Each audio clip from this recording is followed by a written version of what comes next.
Greetings, everyone. I'm back, and Jesus is still my friend. Back in March, I talked about the dangers of the Never Trump movement. It seemed for a while that many of the Never Trump people were going to go over to the authoritarian SJW, Gary Johnson. While I came to this conclusion prior to the video, Paul Joseph Watson has a great video detailing why. However, now, there's a new guy called Evan McMullin. He's a guy that in any other situation I would probably be behind. However, he's a threat, in my opinion, to the Republicans winning a number of states. I have personal reasons to dislike him that I'll make a video about later, maybe. But what I wanted to focus on is the idea that all votes matter. Every single one of them. Because we can't vote in a vacuum. Every single one of our votes has an effect on everything. A lot of my McMullin friends have circulated an article by Red State, a very popular Never Trump site, and I've included the article in my citations down below. But the overall arguments are that voting for a third party has no bearing on Trump because Trump and the Republicans are not entitled to your vote. The argument is also made that voting third party doesn't help the other side, i.e. if you voted for Republican in the past and you now vote third party, it doesn't help Hillary. So let me give you the tools to dismiss that. This argument works regardless of whom you're voting for. I also want to preface this with the fact that I'm not going to argue why we should have a two-party system.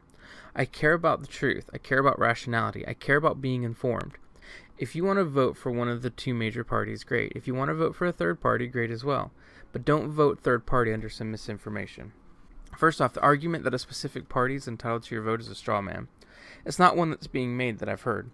This article and argument makes it based on a flawed idea that emotions and what one ought to do removes you from the consequences of your action. A proper argument for why not voting or voting third party helps the opposing party is based on multiple points. The first takes in the paradigm in which the argument is made. Within the realm of political science, it's generally agreed on that 40% of the population is Republican, 40% are Democrats, and the other 20% are independents. These independents tend to split off based on the candidate, and many of them belong in one of the 40%. But whatever, this is how campaigns that are running are assuming. Anyway, mathematically speaking, if 40% stays with their party, 4% of independents vote Democratic, 10% vote Republican, and the rest vote third party, we get the following. 44% Democrat, 6% independent, and 50% for Republicans. However, if 15% of Republicans go third party, the percentage of votes will go 44% Democrat, 21% independent, and 35% Republican. The party that was helped by the Republicans voting third party were the Democrats. This was an analogy to show mathematically how voting third party can help one or the other parties, and may have some flaws in it.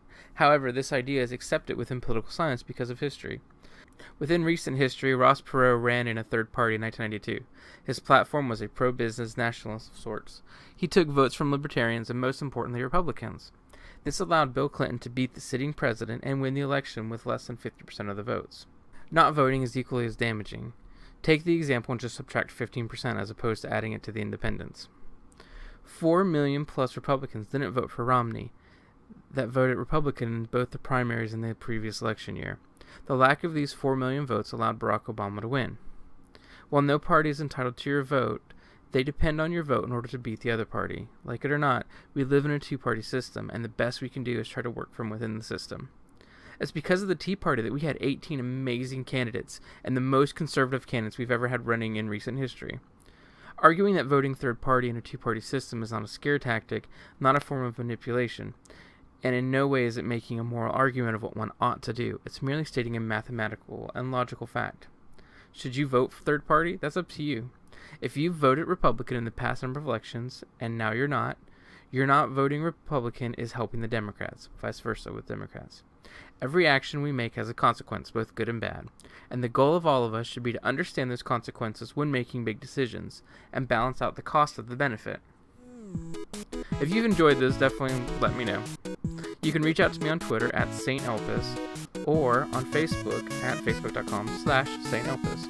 I don't make any money from this, so thanks for your patience between videos. Your participation and views help inspire me. On a side note, I have 10 subscribers. Woo! This is exciting territory, especially since I don't personally subscribe or share this on my personal pages, so everything here is organic, which is pretty sweet. Anyway, cheers and God bless.